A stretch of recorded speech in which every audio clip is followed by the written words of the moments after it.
विकास एक बहुत मेहनती और शरीफ लड़का है। उसकी पत्नी प्रिया और माँ गीता हर समय लड़ती रहती है, लेकिन वो बेचारा ना तो माँ को समझा पाता है और ना ही पत्नी को। उन दोनों की लड़ाई में नुकसान हमेशा विकास का ही होता है। एक दिन विकास थका हारा ऑफिस से घर लौटा। प्रिया, चाय बना दो ना, मैं बहुत थक गया हूँ।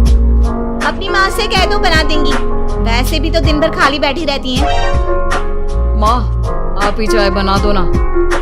पत्नी के बोलते ही माँ के पास आ जाता है। तेरी पत्नी के हाथ में मेहंदी लगी है क्या? बोल उसे, वो क्यों नहीं बनाती? दोनों से बोलकर ही गलती करती मैंने। मैं ही बना लेता हूँ चाय। बस ये बता दो, आप दोनों को पीनी है या नहीं? बेचारा विकास थका हारा ऑफिस से आया और चाय बनाने किचन में घुस गया। चाय बनाते बनाते वो सोचने लगा, किस्मत है मेरी, कोई चाय तक पूछने वाला नहीं। ऑफिस से थके हारे आओ और खुद चाय बनाओ। ये दोनों कब सुधरेंगी? विकास चाय बना कर ले आता है। तीनों चाय पीते हैं। चाय पीकर प्रिया ने कहा, चाय तो बहुत अच्छी बनाई है आपने, मजा आ गया। आज बहुत दिनों बाद इतनी अच्छी चाय पी है। हाँ, देख ले, ऐसे बनती है चाय। तेरी तरह नहीं, पानी उबाल कर दे दिया बस। अरे कुछ सीख ले मेरे बेटे से। माँ जी, आप ही सीख लो ना कुछ। आप भी तो ऐसी चाय बनाती हो जैसे काढ़ा बनाती हो। अरे फिर से शुरू हो गई आप दोनों। मैंने चाय आप दोनों की लड़ाई खत्म करने के लिए बनाई थी, लेकिन आप दोनों किसी ना किसी तरह लड़ाई करने के बहाने ढूंढ ही लेते। वैसे कल मैं ऑफिस नहीं जा रहा, इसलिए आप दोनों से हाथ जोड़कर कहता हूँ कि कल घर में मुझे किसी तरह की कोई लड़ाई नहीं चाहिए। विकास ने अपनी पत्नी और माँ को समझा दिया, लेकिन ऐसा संभव ही नहीं था कि उन दोनों में किसी बात को लेकर बहस ही ना हो। जैसे ही सुबह विकास की आंख खुली तो घर में जंग हो रही थी, और आज उस जंग का विषय था कपड़े कौन धोएगा। माँ, प्रिया, आप दोनों को कल समझाया था ना कि लड़ाई नहीं लड़नी है। मैं अपने घर में एक दिन चैन से रहना चाहता हूँ। ये बात क्यों नहीं समझ में आती आप दोनों को? अच्छा जी, मैं कहाँ लड़ रही हूँ? आपकी माँ ही हर समय सर पर सवार रहती है। अगर ऐसे ही चलता रहा ना तो मैं घर छोड़ दूंगी। अरे तू चली जाना, तुझे रोका किसने है? तेरे जाने से मुझे और मेरे बेटे को थोड़ा चैन तो मिलेगा। और नहीं जा सकती ना तो बता दे, मैं ही ये घर छोड़ देती हूँ। बस करो माँ, अगर ऐसे ही चलता रहा ना तो आप लोगों का पता नहीं, लेकिन मैं ये घर जरूर छोड़ दूंगा। अब ये बताओ, लड़ाई किस बात पर हो रही है? अरे मैं सुबह से किचन में काम कर रही हूँ और अभी दोपहर के खाने की भी तैयारी करनी है, लेकिन माँ जी मेरे पीछे पड़ी है। कपड़े धो ले, कपड़े धो ले। अरे इतना ही बुरा लग रहा है तो आप खुद धो लो ना।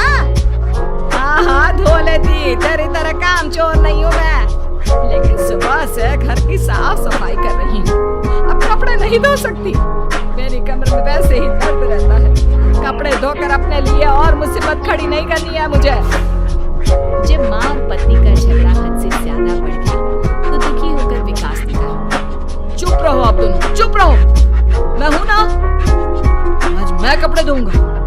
माँ, आप घर की सफाई करो और प्रिया जाओ तुम किचन में खाना बनाओ। बेचारा विकास कपड़े धोने चला गया। कपड़े धोते हुए सोचने लगा, क्या दिन आ गए, कपड़े धोने पड़ रहे हैं। अगर मेरे दोस्तों को या ऑफिस में किसी को पता चल गया कि मैं घर पर कपड़े धोता हूँ, मेरी क्या इज्जत रह जाएगी। सोचा था आज ऑफिस की छुट्टी है, आराम करूंगा, लेकिन इस घर में आराम कहाँ। विकास के दिन ऐसे ही बीत रहे थे। वो जब भी ऑफिस से घर आता या घर से ऑफिस जाता तो उसकी माँ और पत्नी लड़ना शुरू करती थी। उनकी लड़ाई को शांत करने के लिए उसे कभी बर्तन धोने पड़ते तो कभी खाना बनाना पड़ता। एक दिन विकास ऑफिस में बहुत परेशान बैठा था कि तभी उसका दोस्त शिव उसके पास आया और बोला, क्या हुआ विकास, आज तुम बहुत परेशान लग रहे हो, सब ठीक तो है ना? क्या बताऊं तुझे, क्या करेगा जानकर। बता दे क्या बात है, क्या पता मैं तेरी कोई मदद ही कर दूं। शिव के बार बार कहने पर विकास ने उसे सारी बात बता दी। यार, मेरी बीवी और माँ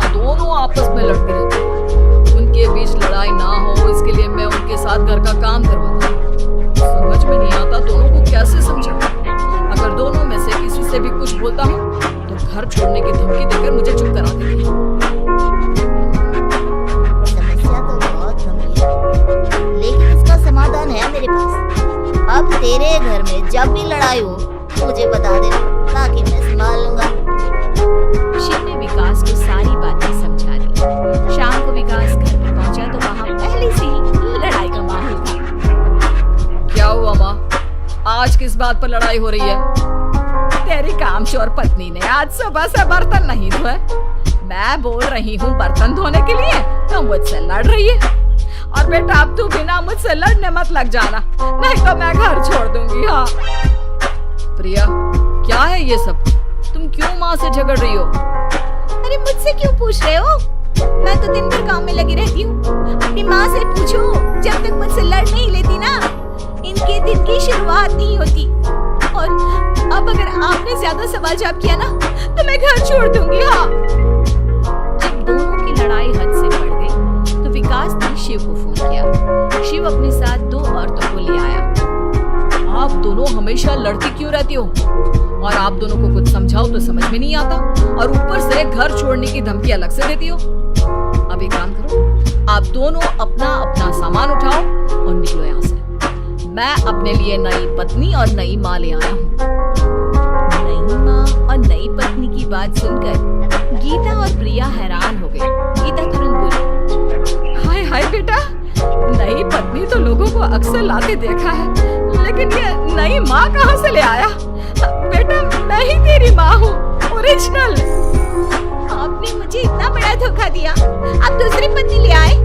आप तो प्यार के बहुत बड़े बड़े दावे करते थे, आज आपने मेरे साथ इतना बड़ा धोखा किया। आप दोनों हर समय लड़ती रहती हैं और दोनों के साथ घर का काम मुझे करना पड़ता है। ऊपर से आप दोनों हर समय घर छोड़ने की धमकी देती रहती हो। और क्या करता मैं? आप दोनों ने मेरे सामने कोई और रास्ता ही नहीं छोड़ा। लेकिन ये दोनों बिल्कुल ऐसी नहीं है, ये दोनों बहुत अच्छी हैं, आपस में कभी नहीं लड़ती। हमारा बहुत ख्याल रखिएगा। अब या तो तुम अपनी पुरानी माँ और पत्नी से बोल दो कि ये घर छोड़कर चली जाए, या फिर तुम ये घर छोड़ दो। तुम अपनी नई पत्नी और नई माँ के साथ मेरे घर में रह सकते हो दोस्त। जब बहुत बोलने के बाद भी गीता और प्रिया घर छोड़ने के लिए तैयार नहीं हुई, तो विकास घर छोड़कर जाने लगा। विकास मेरे बच्चे, बुढ़ापे में अपनी माँ को छोड़कर मत जा, मैं तेरे बिना नहीं रह सकती। आज के बाद मैं कभी भी बहू से नहीं लड़ूंगी। मुझे माफ कर दे मेरे बेटे। मुझे भी माफ कर दो। अब मैं कभी भी माँ से या आपसे घर का काम नहीं करवाऊंगी, और ना ही मैं लड़ूंगी। सारी बात ठीक है, लेकिन ये जो आप दोनों बात बात पर घर छोड़ने की धमकी देती हो, उसका क्या? प्रिया और गीता एक साथ बोल पड़ती हैं। नहीं नहीं, हम कभी घर छोड़ने की बात नहीं कहेंगे। नहीं नहीं, हम कभी घर छोड़ने की बात नहीं कहेंगे। माँ और पत्नी के इतना रोने पर विकास ने उन्हें माफ कर दिया और शिव उन दोनों औरतों को वहां से लेकर चला गया।